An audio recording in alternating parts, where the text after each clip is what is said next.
नमस्कार मित्रों, आज इस वीडियो में 72,825 शिक्षक भर्ती जो सुप्रीम कोर्ट में इस वक्त विचाराधीन है, कंटेम्प्ट मामला जो है उसके संबंध में एक बहुत महत्वपूर्ण बातचीत मैं करने जा रहा हूं। और इसके लिए मेरे साथ है प्रशांत शुक्ला जी, जो कि एडवोकेट हैं, जो कि सुप्रीम कोर्ट में इस मामले में नोडल अधिकारी भी हैं और जिनकी जिम्मेदारियां बहुत बड़ी हैं।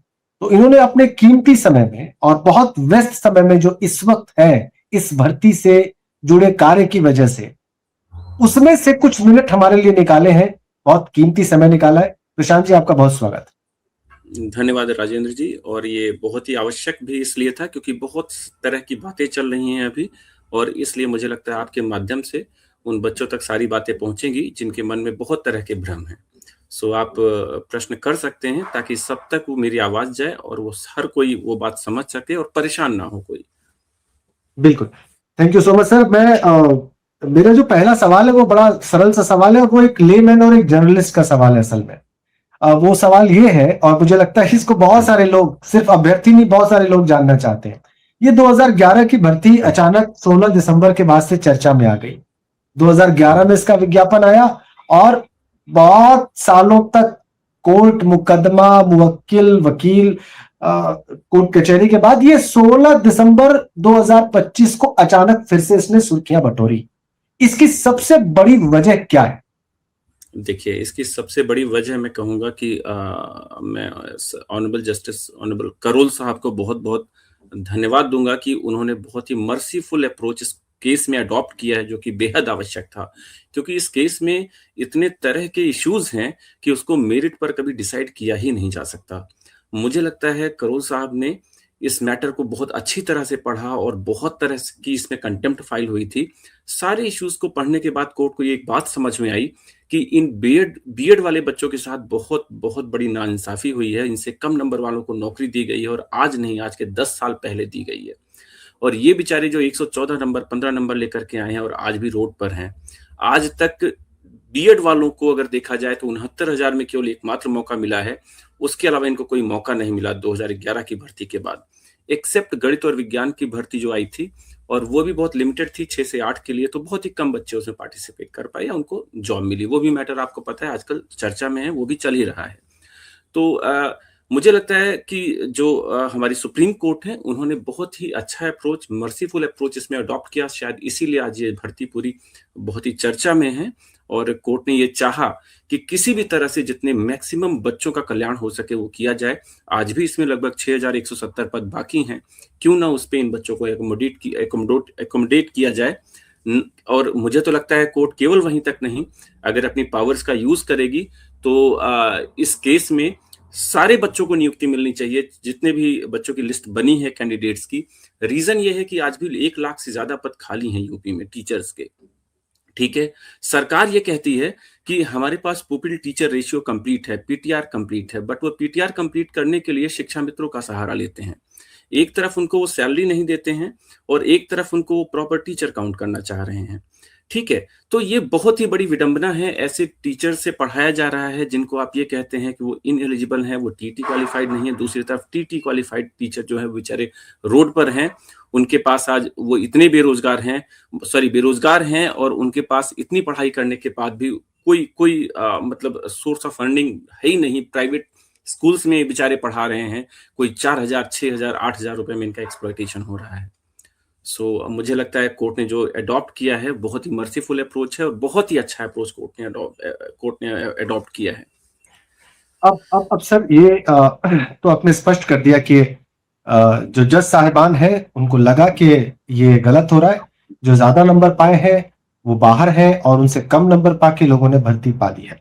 Good point. और ये मुझे एक पत्रकार के तौर पर समझने में आपने आसानी कर दी है बात कहते हुए। मैं आपको शॉर्ट में बता दूं, यस, एक लाइन और 83 और 90 मार्क्स लेकर के लोग आज जॉब में हैं। 83 मार्क्स वो जो रिजर्व कैटेगरी के हैं, अनरिजर्व कैटेगरी के बच्चे जो 90 मार्क्स लेकर के आए हैं, और आज भी दोनों कैटेगरी के बच्चे अगर देखा जाए 114-15 नंबर लेकर के आए हैं, और वो बाहर हैं।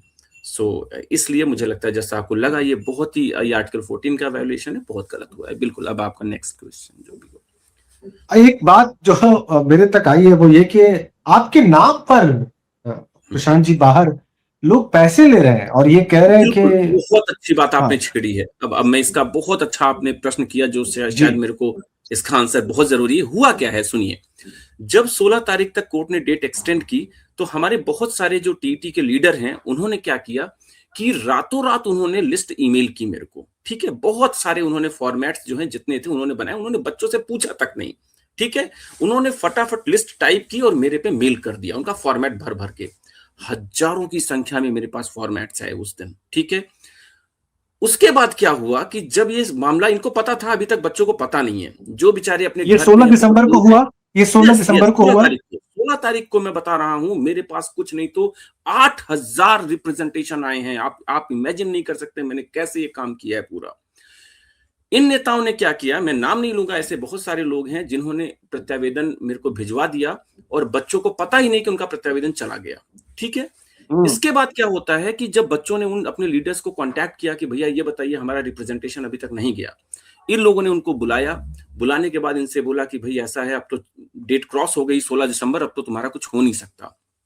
उन्होंने कहा ठीक है, ऐसा है कि मेरी प्रशांत शुक्ला जी से बात होती है। अच्छा, प्रदेश के कोई ऐसे लीडर नहीं है जो मुझे ना जानते हो इस मैटर में और जो मुझसे कभी ना कोई काम इस केस में ना कराए हो। तो मैं सबसे मेरा नेचर इतना मिलनसार है, मैं सबसे बात करता हूँ। इसका फायदा बहुत सारे लोगों ने उठाया। उन्होंने ये दिखाया कि ये देखो प्रशांत शुक्ला जी से मेरी डायरेक्ट बात होती है, मैसेज दिखाया, कॉल दिखाया, डायरेक्ट बात किया, मैंने बात कर लिया। इसका नतीजा ये हुआ कि अगला बच्चा जो सामने बैठा था वो इनसे इन्फ्लुएंस हुआ, कह रहे इनकी तो बहुत अच्छी पकड़ है, ये तो सीधे नोडल अधिकारी से बात करते हैं। और उसके बाद उन्होंने क्या किया, कहा ठीक है तुम एक काम करो, 1 लाख रुपए लाओ, 50,000 रुपए लाओ, आपका काम मैं करा दूंगा। सो इसमें इस तरह से हुआ है मेरे नाम पर, और जिसका मुझे बहुत दुख है, बहुत कष्ट है, बहुत ही गलत हुआ है ये, ठीक है? इसको तो रोकने के उन्होंने लिए आप हजारों देखिए, बच्चों एक की तो आप लिस्ट, अपील कर रहे हैं यहाँ से इस मंच 500 से। हजार बच्चों की लिस्ट मैं आपको बता रहा हूं, मेरे को रातों रात मेल की गई, और जिसका कि मैं बताऊं कि उन बच्चों ने कभी उनको बताया भी नहीं, बाद में उन बच्चों से पैसे लिए जा रहे हैं। सो आपने बहुत अच्छा हम्म। पॉइंट ये रेज किया, मुझे आज पहली बार ये क्लैरिफिकेशन देने का मौका मिला। अच्छा है कि आपने इसको क्लियर कर दिया। हम्म, अच्छा, एक विषय ये भी मेरे सामने है कि जो इसमें एडिशनल सॉलिसिटर जनरल हैं, ऐश्वर्या भाटी जी, अ, उनके पास ये डेटा भी चला गया है पिछली तारीख को, यानी कि परसों। बिल्कुल और बिल्कुल। उन्होंने कहा है कि मैं इसको वेरीफाई करूंगी, गवर्नमेंट इसको वेरीफाई करेगी। उन्होंने 10 दिन का इसमें टाइम लिया है। जी, और ये भी है कि फिर उसमें आप भी करेक्शन कर रहे हैं उस डेटा में, और वो भी मैं इसको वेरीफाई कर रही हैं। तो दो लोग जब एक ही काम कर रहे हैं तो क्या मैं इसमें बताऊं, कोई क्लैश? एक्चुअली एक्चुअली बिल्कुल सही प्रश्न है। कोर्ट ने जो इनको बोला इंस्ट्रक्शन सीक करने के लिए, आप पहले ये बताइए किस बेसिस पे, what will be the ratio, आप इतने सारे बच्चों को नौकरी कैसे देंगे? अभी तो एक पॉलिसी डिसीजन सरकार कर रही है, अभी वो इस लिस्ट पे कोई एक्टिंग, मुझे नहीं लगता अभी कोई एक्ट कर रहा होगा। बेसिकली अभी और निर्णय लिए जा रहे होंगे। मैंने एक समरी चार्ट भी उसमें दिया है कि इस तरह के बच्चे हैं, पूरे डेटा की ये एक समरी है 2 पेज में। मुझे लगता है अभी डिस्कशन उसी पे हो रहा होगा। सरकार इतनी एक्टिवली भी काम नहीं करती कि हमने लिस्ट दिया तुरंत अपॉइंटमेंट लेटर वहां जारी होने वाला है, ये आपको भी पता है, सब बच्चों को पता है। मैंने ये सोचा, जैसे ही कल मैंने लिस्ट अपलोड की, मेरे पास बहुत सारी इंफॉर्मेशन आने लगी कि साहब मेरे में ये करेक्शन है, छोटा करेक्शन, बड़ा करेक्शन, बहुत तरह के करेक्शंस मेरे पास आने लगे।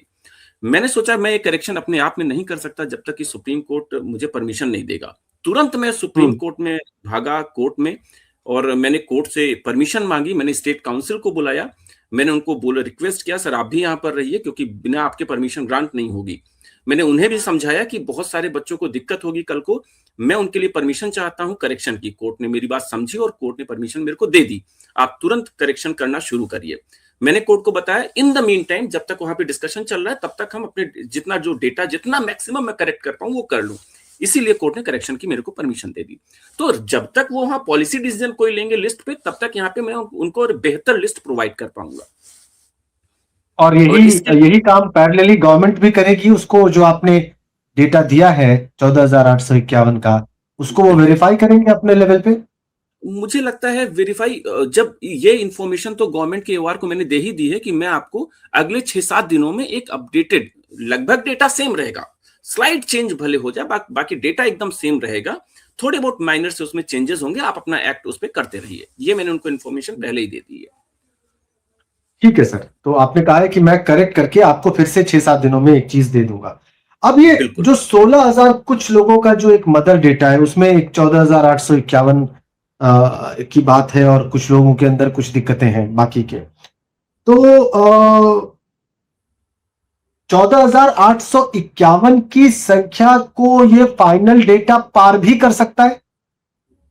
मुझे लगता है नहीं, बहुत थोड़ा मुश्किल है, बट हाँ, चूंकि अभी मेरे पास कुछ ऐसी कंप्लेंट्स आ रही हैं, कुछ लोगों का मेल जो है वो स्पैम में चला गया था, वो भी अब तो खैर उसकी भी मेरे पास कंप्लेंट्स आई हैं, वो सब भी हम देख रहे हैं, किसी भी तरह से वो बहुत ज्यादा चेंज नहीं होगा, बहुत ही स्लाइट सा उसमें चेंज आएगा। बहुत स्लाइड से चेंज आएगा, मतलब 14,851 के लमसम ही वो रहेगा। हाँ जी, अब हाँ जी, इसमें बहुत ज्यादा। अब इसमें जो है सर, वो ये है, ये भी सवाल है लोगों के मन में, कि जब कोर्ट ने साफ कहा कि हम्म, नौकरी का जो सबसे पहला जो क्लेम करने वाला व्यक्ति वही हो सकता है जो हो 16 दिसंबर को हाँ जी, मौजूद, या हाँ, हाँ जी। केस का हिस्सा हो, और तो फिर इसमें सर वो ऐसे लोगों के नाम क्यों हैं, जो ऐसा कहा जा रहा है कि ऐसे लोगों के भी नाम हैं 14,851 में, जो कि 16 दिसंबर की रात 12 बजे तक उस बहुत अच्छा। पिटिशन का हिस्सा नहीं थे? अगेन आपने बहुत अच्छा प्रश्न किया है। सुनिए हुआ क्या, 16 दिसंबर तक मेरे पास जो फॉर्मेट्स आए हैं, उसमें लोगों ने दो कॉलम बहुत इंपॉर्टेंट थे जो कि लास्ट के हैं। उसमें एक कॉलम में, सेकंड लास्ट कॉलम में पूछा गया है कि आप आज तक यानी 25 जुलाई 2017 जो जजमेंट आया था उसके पहले आप कहां थे, उसका आपको पूरा डिटेल देना है। साथ ही हम्म, साथ आपको लास्ट कॉलम में मेंशन करना है अगर आप प्रेजेंट कंटेम्प्ट पिटीशन में कहीं भी पार्टी हो। ठीक है, मैंने क्या किया, जितना भी डेटा आया मैंने उनका फॉर्मेट में, मैंने उनको एक्सेल पे कंप्लीट कर लिया। उसमें बहुत सारे ऐसे लोग हैं जिनका लास्ट वाला कॉलम अभी खाली है। ठीक, बहुत सारे नेताओं ने क्या किया, बाद में याची बनाना शुरू किया, उन्होंने मेरे को डेटा भेज दिया है। अब आप समझिए डिफरेंस क्या है, उन्होंने मुझे डेटा भेज दिया, उनका लास्ट कॉलम अभी खाली है, बट सब्सिक्वेंटली उन्होंने कंटेम्प्ट भी फाइल कर दिया। आप समझ गए, ओहो, वो तो फाइल करने के लिए स्वतंत्र है ना, वो कर सकते हैं, हम्म, कभी भी कर सकते हैं, वो आज भी कंटेम्प्ट कर सकते हैं। इसका मतलब ये नहीं हुआ कि मैंने, प्रशांत शुक्ला जी ने 18 दिसंबर, 19, 20 दिसंबर में, 21 दिसंबर में आकर के डेटा एक्सेप्ट किया, नहीं, डेटा तो मैंने 16 तक ही लिया है। उनका कंटेम्प्ट नंबर कोई भी एक मेरे को दिखा दे जो उसमें मेंशन हो, वो नहीं मेंशन है। ठीक है, लास्ट कॉलम उनका आज भी खाली है। तो आप वो ऐसे लोगों को रिमूव कर देंगे बाद में? नहीं करूंगा, क्योंकि कोर्ट ने बार बार एम्फेसिस जो किया है वो यही किया है, मुझे प्रेजेंट कंटेम्प्ट से मतलब नहीं है, आप ये बताइए 25 जुलाई 17 के पहले आप थे या नहीं थे, सबसे इंपॉर्टेंट है ये। और आपके द्वारा मैं एक मैसेज भी देना चाहता हूं, जो लोग अभी भी कंटेम्प्ट फाइल कर रहे हो कतई ना करें, कोर्ट इससे गुस्सा हो रही है। कोर्ट ने रिसेंटली 22 तारीख को 2 कंटेम्प्ट खारिज किए हैं, इसीलिए कि हम फ्रेश कंटेम्प्ट को कोई एंटरटेन अब एंटरटेन नहीं करेंगे। और आप लोग प्लीज समझिए, मैं एक ही चीज पूछ रहा हूं, आप 25 जुलाई 17 के पहले कहां थे? अच्छा, अब प्रश्न उठता है, तो मैंने अपनी लिस्ट में वो बाइफर्केशन क्यों किया, मैंने ये क्यों हम्म, दिखाया कि 10,000 कुछ लोग हैं जो दोनों तरफ हैं, जो आज प्रेजेंट प्रोसीडिंग में भी है, पहले भी हैं, जबकि लगभग 3800 4000 के करीब ऐसे हैं जो अभी तक प्रेजेंट प्रोसीडिंग में नहीं है। ये मैंने, मेरी मजबूरी थी ये करना। रीजन ये है कि कल को मैं फिर अगर डायस पे खड़ा हूं, कोर्ट ने मेरे से पूछा कि संख्या तो बहुत ज्यादा हो रही है, अब बताइए क्या किया जाए। अच्छा ये बताइए नोडल जी कि कितने लोग ऐसे हैं जो दोनों में हैं, अब जरा हमको उसमें एक बार दिमाग लगाना है, तो मैं वहां चुप ना हो जाऊं, मेरी मजबूरी थी। जबकि आज भी मैं कह रहा हूं, मेरा वर्जन वही है, मैं भी यही चाहता हूं, जो 25 जुलाई 17 तक थे, पहले थे बेचारे, उन्हीं को जॉब मिलनी चाहिए। प्रेजेंट का कोई पैरामीटर नहीं होना चाहिए। इसका रीजन ये है कि ये निर्दोष बच्चे हैं, इनको ऑलरेडी बहुत बहुत लूटा जा चुका है, बहुत ठगे जा चुके हैं ये, इनको फिर से कंटेम्प्ट एक फाइल बार एक कराने बार की एक बार कोई शुक्ला मतलब। साहब, एक बार मैं फिर से समझना चाहूंगा, ये पॉइंट बहुत जरूरी है।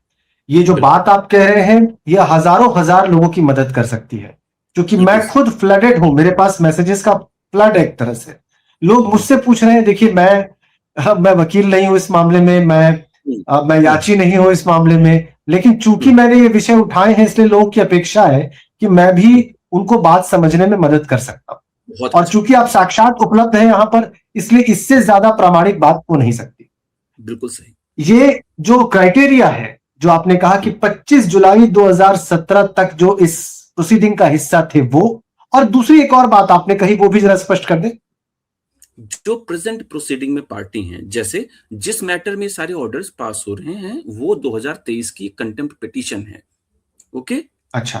2023 हाँ। में एक्चुअली क्या हुआ था, इस ये मैटर कई बार डिसमिस किए जा चुके हैं, कई राउंड में हम्म, डिसमिस हो चुके हैं। अगेन 2023 में कृष्ण कुमार जी की एक पिटीशन थी, कंटेम्प्ट पिटीशन, जिसमें नोटिस हो गया।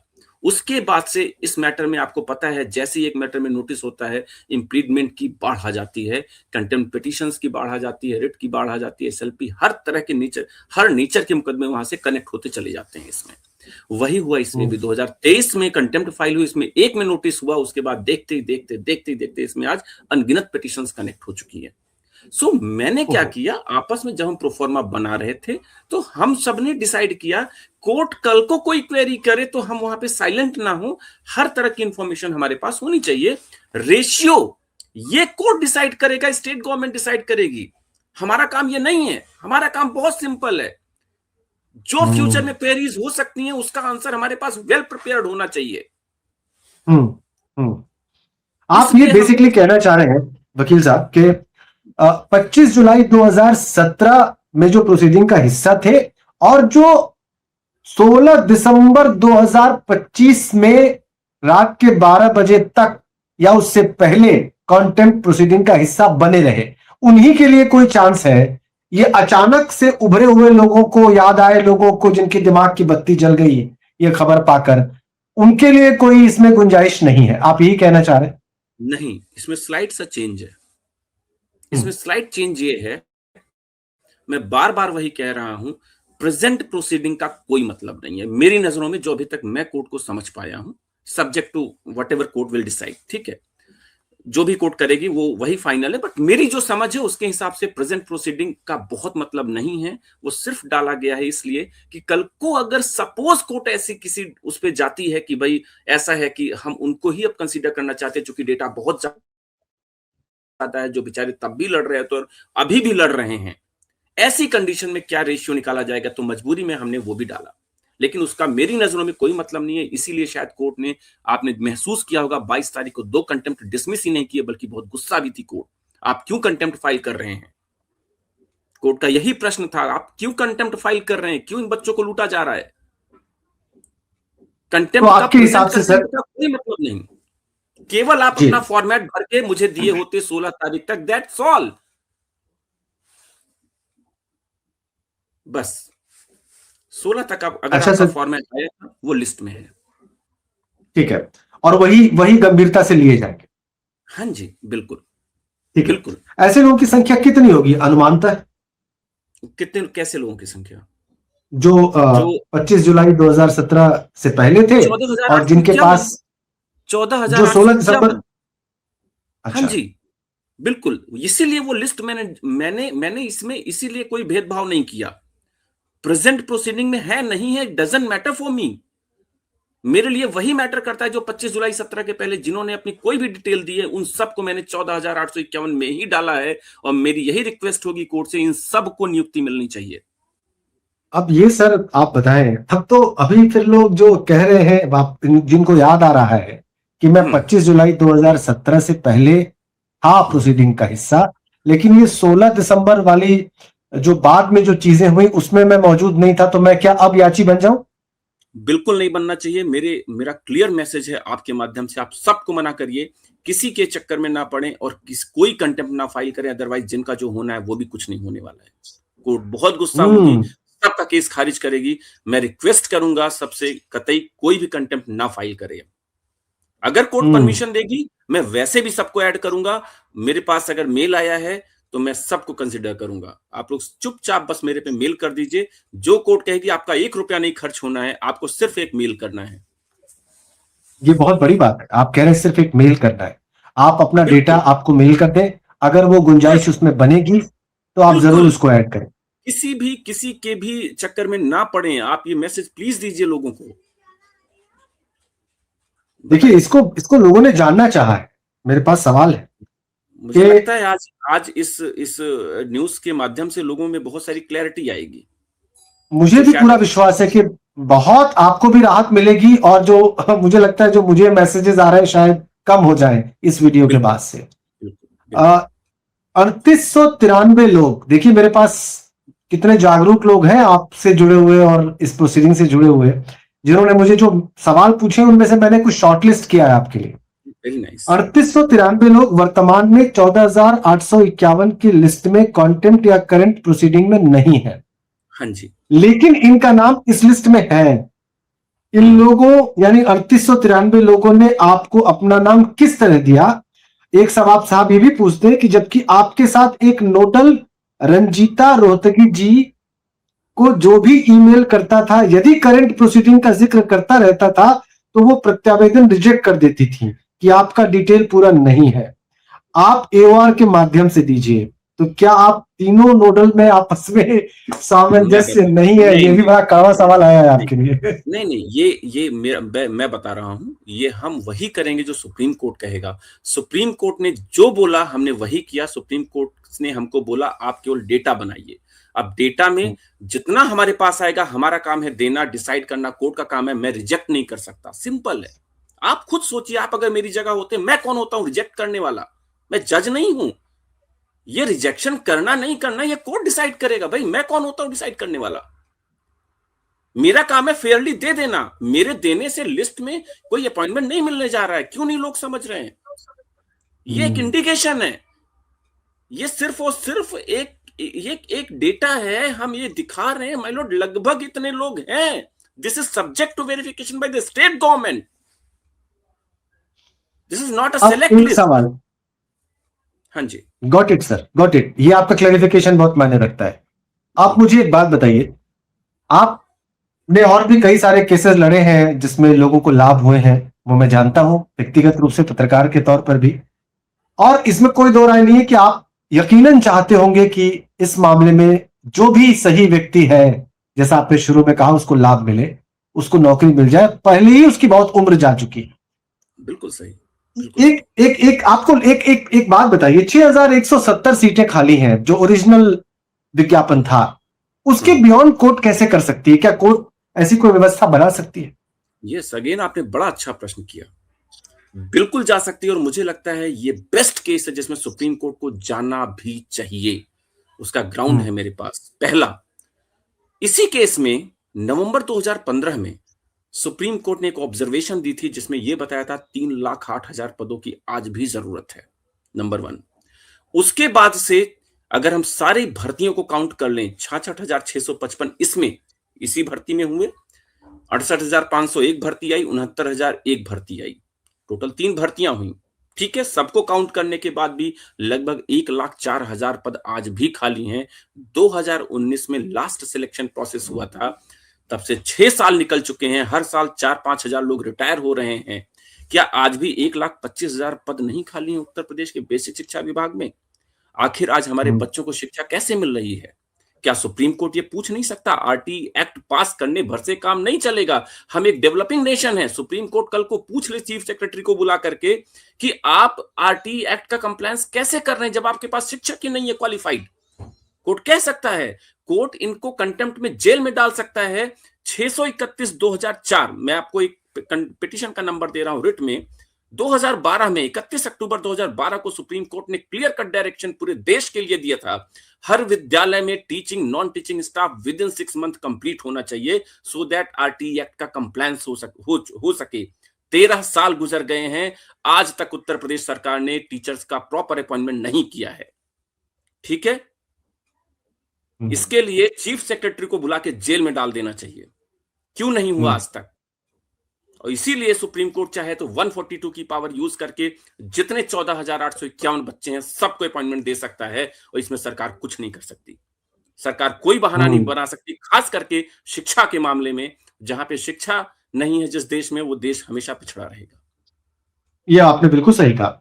आपको पता है शुक्ला साहब कि बहुत सारे डीएलएड पास लाखों की तादाद में अभ्यर्थी बच्चे सड़क पर है, प्रोटेस्ट करते हैं। सरकार को जाके उन्होंने अभी एक दिन पहले ज्ञापन दिया है कि नई शिक्षक भर्ती निकाली है, लेकिन उनकी कोई सुनवाई नहीं है।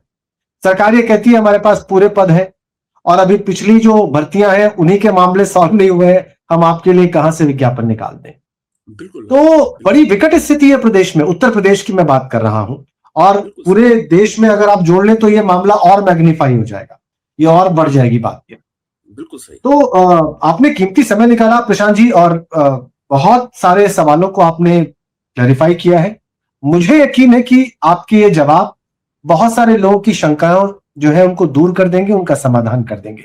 और अगर कोई बात फिर भी रह गई तो मैं आपसे इल्तजा करूंगा कि जो भी अगली सुनवाई की तारीख है, मेरा ख्याल है 10 दिन और समय दिया गया है, अगली तारीख आपको बेहतर पता 10 होगी। तारीख 10 तारीख को 10 तारीख 10 10 फरवरी।